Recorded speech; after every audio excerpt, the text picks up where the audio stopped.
Hello, good morning everyone. कैसे हैं आप लोग? आई विश बहुत अच्छे होंगे, है ना?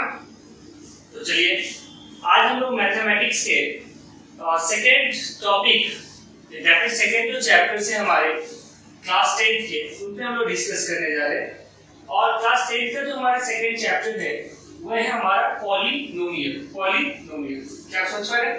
क्या सभी लोग इंटरेस्टेड हैं? हम लोग स्टार्ट करें? चलिए, तो देखिए पॉलिनोमियल जो वर्ड्स है इसको यदि आप ध्यान से देखें तो इसमें दो वर्ड्स आपको देख रहे होंगे। एक आपका वर्ड्स है पॉली और एक का वर्ड्स है नोमियल। ठीक है, पॉली का मतलब होता है poly that means many, many. Nomials का मींस होता है टर्म्स, टर्म्स। दैट मींस दोनों वर्ड्स को यदि हम मिक्स अप कर दें तो इसका मतलब हुआ मेनी टर्म्स, मेनी टर्म्स। तो पॉलिनोमियल जो चैप्टर है ये स्पेशली अलजेब्रा का चैप्टर है। ठीक है, अलजेब्रिक चैप्टर है और इसका मीनिंग आपको यहां से क्लियर हो रही है कि पॉलिनोमियल दैट मींस उसमें बहुत सारे टर्म्स होंगे, बहुत सारे टर्म्स होंगे, मेनी टर्म्स होंगे। तो पॉलिनोमियल को अच्छे से डिस्क्राइब करने के लिए मैं चाहता हूं कि पहले आपको मैं बताऊं algebraic equation, algebraic equation, equation. और इससे पहले अलजेब्रिक इक्वेशन से पहले आप समझिए अलजेब्रिक एक्सप्रेशन, और इससे भी पहले आप समझ लीजिए अलजेब्रिक टर्म। और जब इतनी चीजों को आप समझ जाएंगे तो पॉलिनोमियल आसान हो जाएगा समझना। ठीक है, दैट मींस पॉलिनोमियल को समझने से पहले अलजेब्रिक इक्वेशन समझिए, उससे पहले अलजेब्रिक एक्सप्रेशन समझिए, उससे भी पहले algebraic terms. That means algebraic terms एक बेस है और जिसके आधार पे ये खड़ा हुआ है। जैसे एक बिल्डिंग को बनाते हैं तो सबसे पहले उसकी नींव रखते हैं, तो उसी तरह से पॉलिनोमियल या पूरे अलजेब्रा का नींव यही है, अलजेब्रिक टर्म्स। ठीक है, तो पहले यहीं से हम स्टार्ट करते हैं और सबसे पहले मैं जानना चाहता हूं कि what do understand by algebraic terms. आप लोग कमेंट करिए, जो कोई लोग वीडियो देख रहे हैं तो आप कमेंट करिए कि आप अलजेब्रिक टर्म से क्या समझते हैं। ठीक है, चलिए जरूर कमेंट करेंगे। और जिनको पता है अभी आप वीडियो को पॉज करके और फिर आप मन में सोच लीजिए कि अलजेब्रिक टर्म्स का मीनिंग क्या होता है। ठीक है, और हम लोग अभी आपसे बात कर रहे हैं आगे। चलिए, तो इसमें क्या अलजेब्रिक टर्म्स क्या होता है? Algebraic terms is the combinations of a constant and a variable. That means यदि कोई कांस्टेंट वैल्यू है, जैसे 4 हो गया, कांस्टेंट वैल्यू है, इसकी वैल्यू आप कहीं भी चले जाएं, आप इंडिया में हो, नेपाल में हो, चाइना में हो, बांग्लादेश में हो, अर्थ पे हो, मून पे हो, कहीं भी जाएं, 4 की वैल्यू 4 ही होती है, कहीं भी जाएं। ये बदलाव नहीं होने वाला, इसीलिए ये कांस्टेंट है। क्या है? कांस्टेंट है। और एक वैल्यू ले लो x, x यहाँ की आपकी वेरिएबल है। क्यों सर ये वेरिएबल क्यों है? दैट मींस x की वैल्यू चेंज करती रहती है अकॉर्डिंग टू क्वेश्चन। जैसे एग्जांपल आपके लिए दे रहा हूं, जैसे मान लीजिए क्वेश्चन है x + 2 = 0, यहां से x की वैल्यू निकालेंगे तो आएगा -2। ये सुना क्लियर? मान लीजिए कि ये क्वेश्चन था, आपका क्वेश्चन दूसरा कोई होता x + 3/2 = 0, दैट x की वैल्यू आती -3/2। ये सुना? जैसे जैसे क्वेश्चंस चेंज करेंगे, देखिए x की वैल्यू चेंज हो रही है। यहाँ x की वैल्यू -2 आ रही थी, यहाँ x की वैल्यू -3/2 आ रही है। कुछ और क्वेश्चंस में x की कुछ और वैल्यू आएगी, अलग क्वेश्चन में उसमें x की कुछ और वैल्यू आएगी। That means according to questions x की वैल्यू चेंज होती चलती है। ठीक है, that's why we can say that x is a variable and 4 is a constant. Right, तो एक कांस्टेंट और एक वेरिएबल को जब हम मिक्स करके लिखते हैं, मिला के लिखते हैं, तो वो बनता है algebraic term, algebraic term. Just example for और कुछ लेता हूं आपको। जैसे मान लो 3x² है, तो इसमें आपका कांस्टेंट है 3 और x² क्या है? आपके वेरिएबल है। तो जब एक कांस्टेंट और एक वेरिएबल को मिक्स कर दिए तो दोनों को मिला के बोलेंगे algebraic term. Just example 4m³ लिख दिया, यहाँ 4 आपका कांस्टेंट है, m³ है। अब ये q है, इसका मतलब m को 3 टाइम्स मल्टीप्लाई किए, तो ये क्या है? एक वेरिएबल है। क्या है? वेरिएबल। और ये क्या है? कांस्टेंट। एक कांस्टेंट और वेरिएबल को मिला के लिख दिया, क्या बन गया? अलजेब्रिक टर्म बन गया। क्लियर? तो अब मींस अलजेब्रिक टर्म्स क्या है? Algebraic terms is the combinations of a constant and a variable. That is a constant और वेरिएबल को जब हम मिक्स करके लिख देते हैं तो क्या बनता है? क्या बनता है? अलजेब्रिक टर्म बनता है। क्या बनता है? Algebraic term. अब आप सोचिए कि जब आप मैथमेटिक्स पढ़ते हैं ना, उस दौरान आपके मैथमेटिक्स में बहुत सारे अलजेब्रिक टर्म्स देखने को मिल सकते हैं। जैसे आप बोर्ड पे देख लीजिए, 2-3 टर्म्स मैंने लिख दिया है, ये सुना? एक लिखा 4x, एक लिखा 3x², एक लिखा 4m³ लिख दिया। ऐसे तो बहुत सारे टर्म्स लिखे जा सकते हैं, इनफाइनाइट टर्म्स लिखे जा सकते हैं। अब उसी टर्म्स को यदि हम एक सिस्टमैटिक ऑर्डर से अरेंज कर दें, जैसे हमारे पास बहुत सारे टर्म्स हैं, मान लो ऐसे हमारे साथ बहुत सारे टर्म्स हैं, जैसे 4x है, 3x² है, 4x³ है, 7m² है, ये तो बहुत सारे टर्म्स। ये भी अलजेब्रिक टर्म, ये भी अलजेब्रिक टर्म है, ये भी अलजेब्रिक टर्म है, ये भी अलजेब्रिक टर्म है, समझा? अब इस अलजेब्रिक टर्म्स को यदि हम एक पार्टिकुलर सीक्वेंस में लिख दें, पार्टिकुलर सीक्वेंस का मतलब या तो उसके डिग्री का, डिग्री मतलब क्या होता है कि x की जो मैक्सिमम पावर होती है वही उसकी डिग्री होती है। दैट मींस यहां x की मैक्सिमम पावर कितनी है? 1। यहां x की मैक्सिमम पावर कितनी है? 2। यहां x की मैक्सिमम पावर कितनी है? 3। यहां की मैक्सिमम पावर कितनी है? 2। तो ये हो गया 1 डिग्री का, ये हो गया 2 डिग्री का, ये हो गया 3 डिग्री का, ये हो गया 2 डिग्री का। तो x की या वेरिएबल की जो मैक्सिमम पावर होती है वही उसकी डिग्री कहलाती है। क्या कहलाती है? डिग्री। अब या तो जो हमारे पास अलजेब्रिक टर्म्स है ना, उसे उसके डिग्री के असेंडिंग में सजा दीजिए या फिर डिसेंडिंग में सजा दीजिए। दैट मींस या तो यहाँ 1 है, उसका 2 है, तो 3 है, फिर 4 होना चाहिए पावर में। तो ये अलग है ना, ये 2 है, तो इसको यहाँ लाना पड़ेगा, इसको आगे करना पड़ेगा। या फिर आप ये भी कर सकते हो, यदि आप असेंडिंग में भी सजा सकते हो, या चाहे तो आप डिसेंडिंग में भी सजा सकते हो कि मैक्सिमम पावर वालों को यहाँ रखो, फिर उससे कम पावर, फिर उससे कम पावर, फिर उससे कम पावर पर रख दो। तो दैट मींस जब ये अलजेब्रिक टर्म्स हमारे साथ बहुत सारे होते हैं, उस अलजेब्रिक टर्म्स को जब एक पार्टिकुलर सीक्वेंस में सजा देते हैं तो वो अलजेब्रिक टर्म्स बन जाते हैं अलजेब्रिक इक्वेशन। क्या बन जाते हैं? Algebraic expression. क्या बन जाते हैं? अलजेब्रिक एक्सप्रेशन बन जाते हैं। दैट मींस यहाँ जो टर्म्स है उस टर्म्स को हमने पार्टिकुलर सीक्वेंस में लगा दिया। जैसे मान लीजिए पार्टिकुलर सीक्वेंस में लिखा था, ऐसे लिख सकता हूँ 4x³, 3x² 7m², 4x लिख सकता हूँ ना, बोलो ये सब लिख सकता हूँ। ये पार्टिकुलर सीक्वेंस बन गया। या तो ये डिसेंडिंग ऑर्डर में है, चाहो तो असेंडिंग ऑर्डर में भी लिख सकते हो, कोई दिक्कत वाली बात नहीं। तो ये पार्टिकुलर सीक्वेंस में लिख दिया तो ये टर्म्स ऐसे। और इसमें एक्सप्रेशन जब करने होते हैं ना, तो कॉमा के प्लेस पे हम लोग प्लस या माइनस यूज कर लेते हैं। कॉमा के जगह पे प्लस या माइनस यूज कर लेते हैं। चाहो तो प्लस यूज करो, चाहो तो माइनस यूज करो, प्लस या माइनस यूज करते हैं। इस प्लस या माइनस का कदापि ये मतलब नहीं होता कि ये टर्म्स इसके साथ ऐड हो गए या ये टर्म्स इसके साथ सब्ट्रैक्ट हो गए, हो ही नहीं सकते। सोचो, ये है, इसकी पावर है 3, ये 3 डिग्री का पॉलिनोमियल है और ये 2 डिग्री का पॉलिनोमियल है, ये इसमें ऐड ही नहीं हो सकता। जैसे एग्जांपल दे रहा हूं, नॉर्मल से एग्जांपल दे रहा हूं। मान लीजिए कि मैंने आपको 5 रुपीस दिया, ठीक है, और मैंने आपको 5 मैंगो भी दिया, ठीक है, तो आपके पास कितने रुपीस हो गए? ऑब्वियसली आप बोलेंगे 5, ये सर ना, बल्कि मैंने आपको 2 सब्सट्रैक्ट दिया, एक 5 और एक 5 मैंगो, ये सर ना। ये 5 रुपीस अलग चीज है, ये रुपया है और ये क्या है? मैंगो है, ये सर ना। तो मैंगो को कभी रुपया के साथ ऐड ही नहीं कर सकते।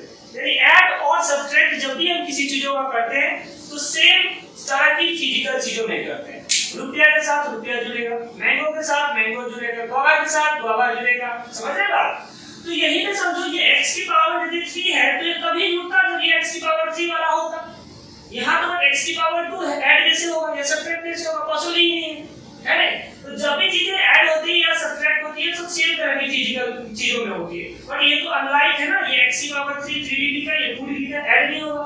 तो ये प्लस या माइनस जो हम यूज करते हैं उसका सीधा सा मतलब होता है ये कॉमा के रूप में यूज करते हैं। जैसे कॉमा एक टर्म्स को दूसरे टर्म से सेपरेट करता है, in the same way plus और माइनस अलजेब्रा में एक टर्म को दूसरे टर्म से सेपरेट करने के लिए लगाया जाता है। यानी प्लस और माइनस अलजेब्रा में हम कहीं देखते हैं, इसका कदापि ये मतलब नहीं होता कि ये टर्म उस टर्म के साथ ऐड हो गया, बल्कि उसका ये मतलब होता है कि एक अलजेब्रिक टर्म दूसरे अलजेब्रिक टर्म से सेपरेट है। मींस ये प्लस और माइनस सिर्फ और सिर्फ सेपरेट करने के लिए यूज किया जाता है। तो जब आप ऐसा कर लेते हैं तो देखो ये अलजेब्रिक जो टर्म्स थे जो अलग-अलग थे वो एक पार्टिकुलर सीक्वेंस में आ गए, एक पार्टिकुलर सीक्वेंस में आ गए। अब उनका नाम हो गया अलजेब्रिक एक्सप्रेशन। क्या हो गया? अलजेब्रिक एक्सप्रेशन, है ना।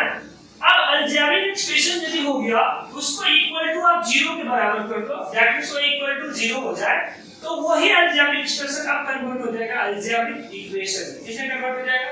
अलजेब्रिक इक्वेशन में। इतनी बार समझ में आ गई, कोई दिक्कत नहीं होगा। ताकि एक बार आपको रिकॉल कर दे कि अभी आपको क्या बताया हमने। अभी हमने आपको बताया कि यदि आपको पॉलिनोमियल समझनी है तो सबसे पहले आपको अलजेब्रिक इक्वेशन समझना होगा। उससे भी पहले इक्वेशन को समझने से पहले एक्सप्रेशन और एक्सप्रेशन को समझने से पहले अलजेब्रिक टर्म समझना होगा। अलजेब्रिक टर्म में मैंने बताया आपको कि जब एक कांस्टेंट और वेरिएबल को हम साथ में मिला के कंबाइन करके लिखते हैं तो उसे बोलते हैं अलजेब्रिक टर्म। अलजेब्रिक टर्म बोलते हैं। और जो बहुत सारे अलजेब्रिक टर्म्स हमारे पास होते हैं उसको यदि हम एक पार्टिकुलर सीक्वेंस में लिख देते हैं तो अलजेब्रिक टर्म्स बन जाती है algebraic expression. But algebraic term से अलजेब्रिक एक्सप्रेशन बनाने के लिए जो कॉमा बीच में यूज होता है ना, उस कॉमे की जगह पे हम लोग प्लस या माइनस यूज कर लेते हैं। इस प्लस या माइनस से कदापि मतलब ये नहीं होता कि एक टर्म दूसरे टर्म के साथ ऐड या सब्ट्रैक्ट हो चुकी है। बस इसका सिर्फ और सिर्फ इतना मतलब होता है कि एक टर्म दूसरे टर्म से सेपरेट है। उसके बाद मैंने आपको बताया कि एक्सप्रेशन को इक्वल टू 0 कर देते हैं, दैट मींस वो एक्सप्रेशन कन्वर्ट हो जाता है इक्वेशंस में और उसे बोलते हैं अलजेब्रिक इक्वेशन। आई थिंक इतनी बातें सबको समझ में आ गई होगी। तो अभी हम लोग बात करेंगे, डिटेल डिस्कस करते हैं हम लोग अलजेब्रिक एक्सप्रेशन पे, क्योंकि यहाँ टर्म्स की बात आ रही है। पॉलिनोमियल के मेनी टर्म्स, और टर्म्स के अलजेब्रिक टर्म्स बहुत सारे आते हैं तभी तो बनते हैं एक्सप्रेशन। इसका मतलब इसमें बहुत सारे टर्म्स की चर्चा करनी है तो हमें लेकर चलना पड़ेगा अलजेब्रिक एक्सप्रेशन की दुनिया में, है ना। तो अभी हम लोग चलेंगे अलजेब्रिक एक्सप्रेशंस के बारे में और बात करेंगे।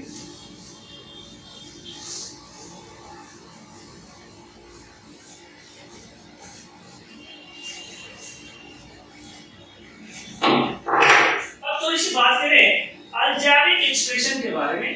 अलजेब्रिक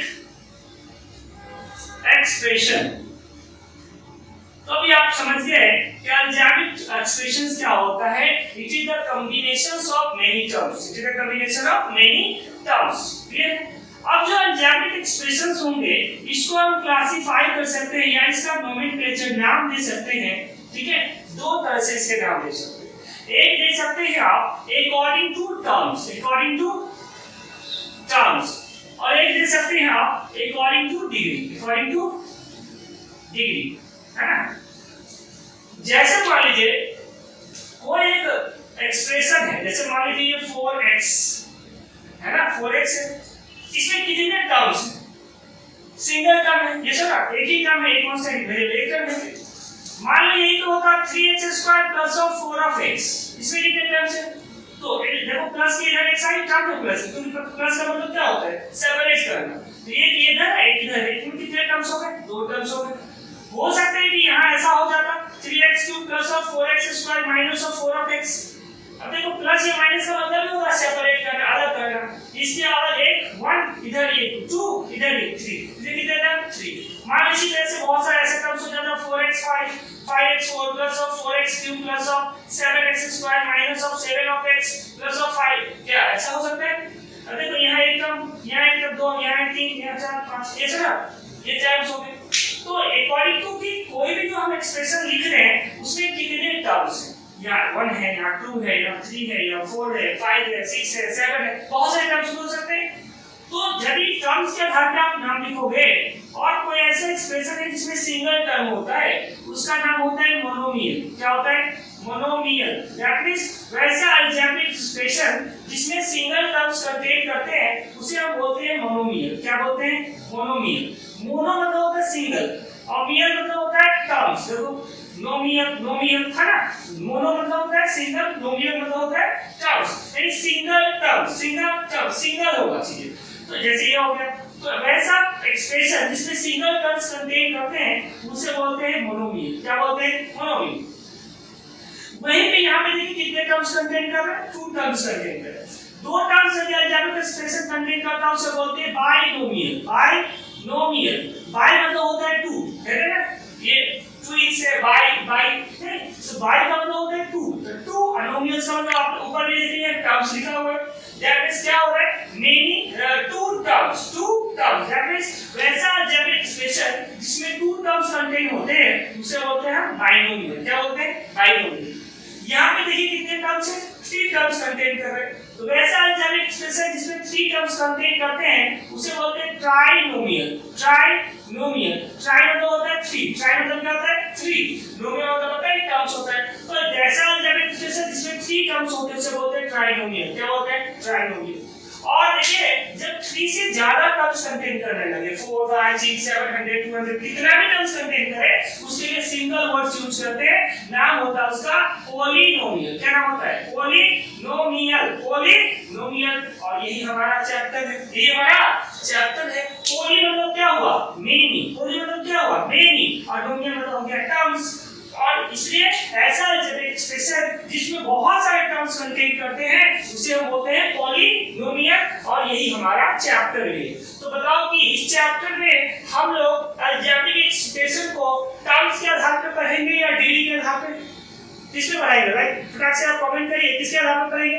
ये जो पॉलिनोमियल चैप्टर है, ये पॉलिनोमियल इसका नेम अकॉर्डिंग टू टर्म्स पे पढ़ा है या अकॉर्डिंग टू डिग्री पे पढ़ा है?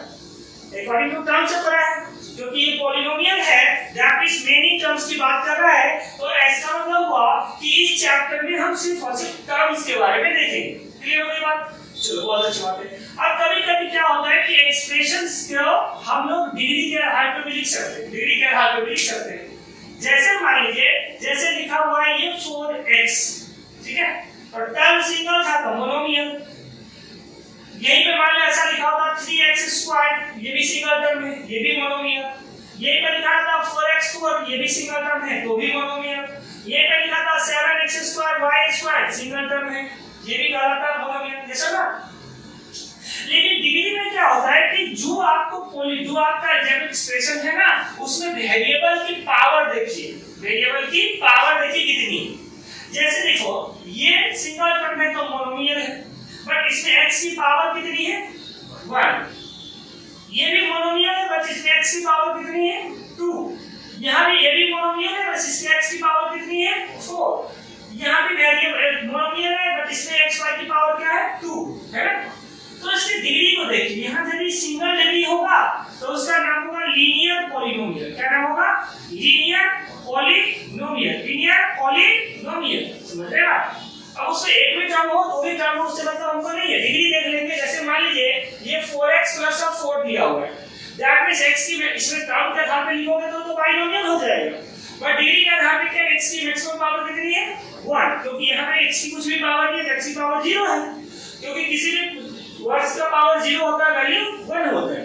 तो इसे आप लिखोगे तो 4x + 4 * 1, दैट मींस ये 4x + 4 है, 4x + क्या है? 4 है, नहीं? तो इसमें टर्म्स के आधार पर नाम लिखेंगे तो आप इसका नाम बाइनोमियल लिख सकते हैं, और डिग्री के आधार पर नाम लिखोगे तो इसमें x की मैक्सिमम पावर कितनी आ रही? 1। तो इसका नाम होगा लीनियर पॉलिनोमियल। दैट मींस वैसा पॉलिनोमियल जिसमें x की मैक्सिमम पावर 1 होती है उसे हम लोग बोलते हैं लीनियर पॉलिनोमियल। क्या बोलते हैं? Linear polynomial. दूसरी होती है हम लोग कि x की यदि पावर 2 हो जाए, जैसे 4x² + 4x या 7x + 4 दे दी, नाम तो इसे ट्राइनोमियल लिख सकते हैं आप, लेकिन डिग्री के आधार पर देखिए इसमें x की पावर 2, ये 1 और ये तो 0 हो गया, x की पावर कितनी है? तो 0 है, ऐसा ना? तो यहाँ x की पिछले इस पूरे पॉलिनोमियल में x की मैक्सिमम पावर कितनी है? 2 है, तो आप इसका नाम लिखेंगे क्वाड्रेटिक पॉलिनोमियल। क्या लिखेंगे? Quadratic polynomial. देखो नाम के आगे पॉलिनोमियल जुड़ रहा है, इसका मतलब क्या है कि बहुत सारे टर्म्स आ सकते हैं, उसे हमको कोई लेना देना नहीं है, बस हमें देखना है कि पूरे एक्सप्रेशन में x की मैक्सिमम पावर कितनी है। इसमें देखेंगे x की टर्म्स तो 2 आ गए, बट उसे हमें कोई लेना देना, क्योंकि हमको टर्म के आधार पर नाम नहीं लिखना है, डिग्री के आधार पे। x की पावर देखिए 1 तो लीनियर, यहाँ देखिए 2 तो देखिए क्वाड्रेटिक। अब उसी तरह से मान लीजिए कि दिया हुआ है 4x³ + 7x² + 7। अब देखो जब x की पावर कितनी है? मैक्सिमम 3 है, x की 3 है, यहाँ x की 2 है, यहाँ पे x की क्या है? 0 है, माया नहीं। तो x की जगह पूरे अलजेब्रिक एक्सप्रेशंस में x की मैक्सिमम पावर कितनी है? 3। आप इसका नाम लिखोगे क्यूबिक पॉलिनोमियल। क्या लिखोगे? Cubic cubic polynomial, cubic polynomial. क्या समझ में आया? उसी तरह से यदि आपको कोई एक्सप्रेशन ऐसा दे दिया, ऐसे दे दिया, ठीक है, ऐसा दे दिया, तो इस पॉलिनोमियल को क्या लिखोगे? इस पॉलिनोमियल को ध्यान से देखेंगे तो यहाँ से x की मैक्सिमम पावर 4 है, यहाँ x की पावर 3 है, x की पावर 1 है, इसमें सबसे बड़ा पावर कितना है? 4। तो इसे लिखोगे बाई क्वाड्रेटिक पॉलिनोमियल। क्या लिखोगे?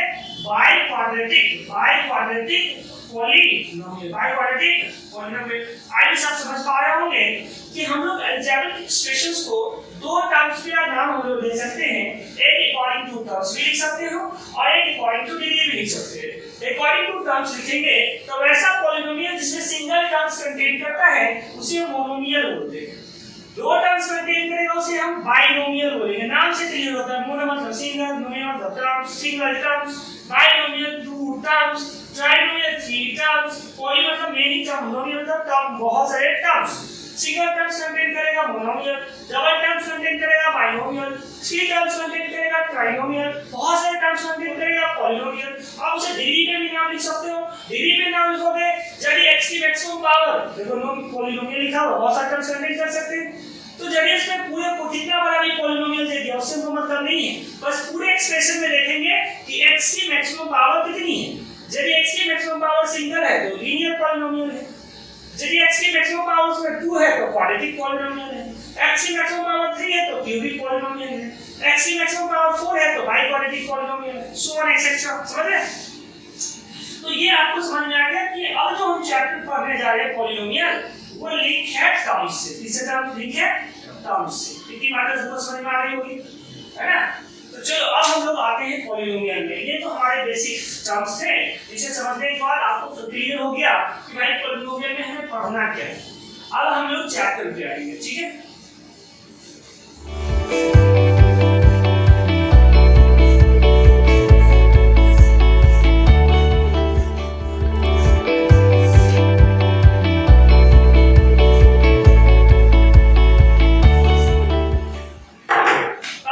चैप्टर पे आ जाए, पॉलिनोमियल चैप्टर पे आ गए। समझ गया? एक एक्सप्रेशन होगा, इसमें बहुत सारे टर्म्स होंगे, बहुत अच्छी बात। जब बहुत सारे टर्म्स होंगे तो ध्यान दीजिए, बहुत सारे जब टर्म्स होंगे तो ऐसे लोग इसे ऐसे लिख सकता हूं, 4x4 3x3 7x² 7 प्लस 4। ये आपकी जो भी मर्जी हो लिख सकते हो ना, टर्म्स करके कुछ भी कांस्टेंट कुछ भी वेरिएबल लिख सकते हो, ठीक है? लेकिन याद रखना ना कि पॉलिनोमियल का तो मीनिंग तो होता है पॉलिनोमियल दैट मींस क्या? Contain many term, contain many terms, बहुत सारे टर्म्स कंटेन हैं। लेकिन अब ऐसा थोड़ी है कि कोई भी कुछ भी लिख देगा तो उसे पॉलिनोमियल मान लेंगे, ऐसा नहीं है ना। अब मान लो कि कोई बोले ऐसा नहीं, ऐसा लिख दिया 4x² plus 7x minus 2 plus 4x plus 8, ऐसा कुछ लिख दिया तो ऐसा इसमें भी तो बहुत सारे टर्म्स कंटेन कर रहा है, देखो ना। क्या ऐसे पॉलिनोमियल बोल दूं? नहीं, टर्म्स तो बहुत कंटेन कर रहे हैं, क्योंकि पॉलिनोमियल के डेफिनेशन से तो लिखा था जो मैक्सिमम बहुत सारे टर्म्स को कंटेन करता है उसे पॉलिनोमियल बोलते हैं। लेकिन पॉलिनोमियल कहने के कुछ कंडीशंस होते हैं, उस कंडीशन को उसे फॉलो करना होता है, ठीक है? कुछ कंडीशंस है, ज्यादा कुछ कंडीशन नहीं, कुछ कंडीशन से समझने की बात हो। पहला कंडीशन क्या है कि वेरिएबल का power, that means power of variable never be negative, कभी नेगेटिव पावर नहीं हो सकता, कभी भी पावर नेगेटिव नहीं लेना। अब इस पॉलिनोमियल में आप देखिए ये 2 था, बहुत अच्छी है, ये क्या है? ये नेगेटिव आ गया ना, और इसके आगे के चक्कर में ये पॉलिनोमियल नहीं हुआ। तो देखो तो बहुत सारे टर्म्स तो जरूर कंटेन कर रहे थे, बट कंटेन करने का मतलब थोड़ी है कि वो पॉलिनोमियल हो जाएगा। पॉलिनोमियल तब कहलाएगा जब किसी भी उसमें जितने भी वेरिएबल्स यूज हो रहे हैं उस वेरिएबल्स में से किसी के भी पावर्स नेगेटिव में नहीं होने चाहिए। First condition. Condition number second, power of variable must be whole number होना चाहिए। That means आप क्या लिख सकते हो, never be fraction, फ्रैक्शन, यानी पावर कभी फ्रैक्शन नहीं होना चाहिए, पावर कभी फ्रैक्शन में भी नहीं होना चाहिए। जैसे एग्जांपल आपकी क्वेश्चन से दे देता हूं, जैसे मान लो कोई दे दिया 4x² plus of 7x plus of 4x plus of 7, ऐसा दे दिया, आपसे पूछ रहा है बताओ ये पॉलिनोमियल है या पॉलिनोमियल नहीं, समझ में आएगा, ठीक है। अब देखो यहाँ x की मैक्सिमम पावर कितनी है, 1, ठीक है। तो सर ये 7 से 7 तो कैंसिल हो जाएंगे, क्या हो जाएगा, तो ये क्या बचा देखो, x का पावर 2 अपॉन x का power 1 plus of 4 of x plus of 7, base same है, तो बेस सेम है x, है ना, तो बेस यदि सेम होता और डिवाइड में होता, आपने पढ़ा होगा a to the power of m plus a to the power of n equal to क्या होता है, a to power m minus n, यानी पावर सब्ट्रैक्ट हो जाती है, पावर क्या हो जाती है, सब्ट्रैक्ट हो जाती है। तो यहाँ पे क्या हो जाएगा 2 minus of 1 plus of 4x plus of 7, that means आप इसे लिख सकते हो x to the power of 1 plus of 4x plus of 7, that means यहाँ से लिखोगे तो ये टर्म और ये टर्म सेम है, ये भी x वाला है ये भी x वाला, यहाँ नहीं लिखो तो दिक्कत, ये x सेम है, 4x और प्लस x क्या हो गया 5x प्लस ऑफ 7, देखो ये पॉलिनोमियल हो गया, क्यों, क्योंकि x की पावर ना तो नेगेटिव आ रही है और नहीं x की पावर फ्रैक्शन में आ रही है, समझ में आया। अब मान लो उसी तरह से कोई क्वेश्चन दे देता है 5 root of x plus of 7 of x square plus of 7, ऐसा दे दिया, बोल रहा है कि बताओ ये पॉलिनोमियल है या पॉलिनोमियल नहीं है। अब सबसे पहले तो आप देखो इसे एनालाइज करोगे तो इसे तुम लिख सकते हो, क्योंकि रूट का मतलब क्या होता है, किसी का पावर 1/2, पावर क्या होता है 1/2, तो इसका मतलब x का पावर क्या होगा 1/2 plus of 7x square plus of 7, देखो x की पावर क्या आ रही है, फ्रैक्शन आ रही है, क्या आ रही है, फ्रैक्शन, और आपको मैंने बताया कि कभी भी फ्रैक्शन नहीं होना चाहिए, अब ये फ्रैक्शन आ गया इसलिए ये पॉलिनोमियल नहीं होगा। देखो बहुत सारे टर्म्स कंटेन कर रहे हैं, ये सुना, बहुत सारे टर्म्स कंटेन कर रहे हैं, बट पावर फ्रैक्शन में आ गया ना, और पावर फ्रैक्शन में आ गया तो पॉलिनोमियल ही नहीं हुआ, तो पॉलिनोमियल ही नहीं हुआ तो आगे की बात करना ही है, खत्म बात, ठीक है। तो पावर, इसका मतलब क्या हुआ कि डेफिनेशन से जो चीजें हमें पता चलती है ना कि polynomial that is many terms, तो इसका मतलब ये नहीं कि कुछ भी लिख दोगे तो उसे पॉलिनोमियल मान लोगे। पॉलिनोमियल मानने के लिए आपके पास कुछ कंडीशंस होंगे, उस कंडीशंस को फॉलो होना चाहिए। पहला कंडीशन क्या होता है कि किसी भी पावर में जो भी आपका वेरिएबल है उसका पावर कभी भी नेगेटिव नहीं होनी चाहिए और पावर कभी भी फ्रैक्शन में नहीं होना चाहिए, ठीक है। और यदि ऐसे कंडीशंस को फॉलो करता है तो उसे हम बोलते हैं क्या, पॉलिनोमियल, और यदि ऐसी कंडीशंस को फॉलो नहीं करता उसे हम पॉलिनोमियल नहीं मानते। क्लियर है बातें, ठीक। और इससे आगे की बातें हम लोग नेक्स्ट वीडियो में करेंगे, ठीक है।